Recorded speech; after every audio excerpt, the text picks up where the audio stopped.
He is the image of the invisible God, the firstborn of all creation.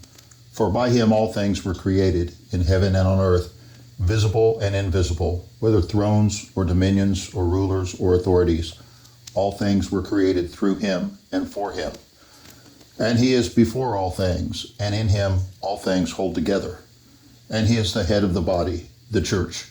He is the beginning, the firstborn from the dead, that in everything he might be preeminent. For in him all the fullness of God was pleased to dwell, and through him to reconcile to himself all things, whether on earth or in heaven, making peace by the blood of his cross. Colossians chapter 1, verse 15 through 20. Hello again. So I was talking to my buddy Jonathan, and we were talking about this passage. You know, that's what Christian men who are saved, do when they get together.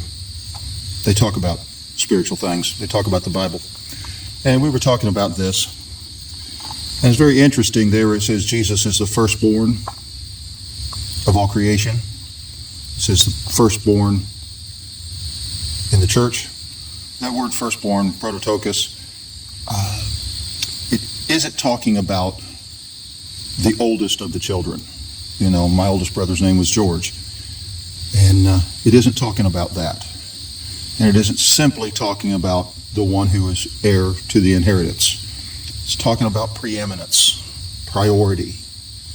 He is the preeminence of all creation. Where do we go with that? Because when we think of creation, we're not talking about simply things in the church. We're talking about flowers and rocks.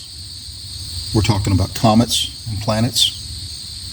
And he is the preeminent one of all creation.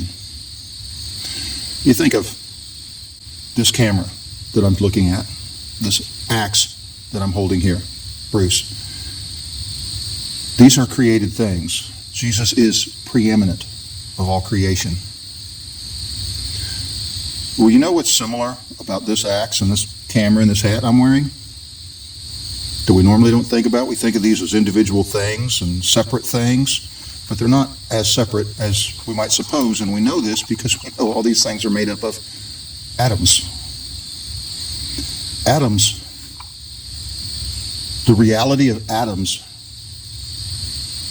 in a way supersedes the reality of this hat in my world, or this axe, or this camera making videos. The reality of atoms making up all this stuff is at a higher level than the reality of this camera that I'm shooting this on. And we get that. Jesus is preeminent to all creation. And in this passage it talks about his work on the cross. See, if you are in Christ, whatever time you lived in, whatever place you live in, you were in Christ when he was bleeding on the cross. Think about that. You were in him when he was paying your debt for your sin. And in the same way, from this passage we see that he is preeminent to the physical reality of bread and wine. So if you don't have a problem with understanding that we were in him when he was on the cross, why is it so difficult for you to believe that he could be in the bread and the wine? I'm sailing away, set an open course for the virgin sea.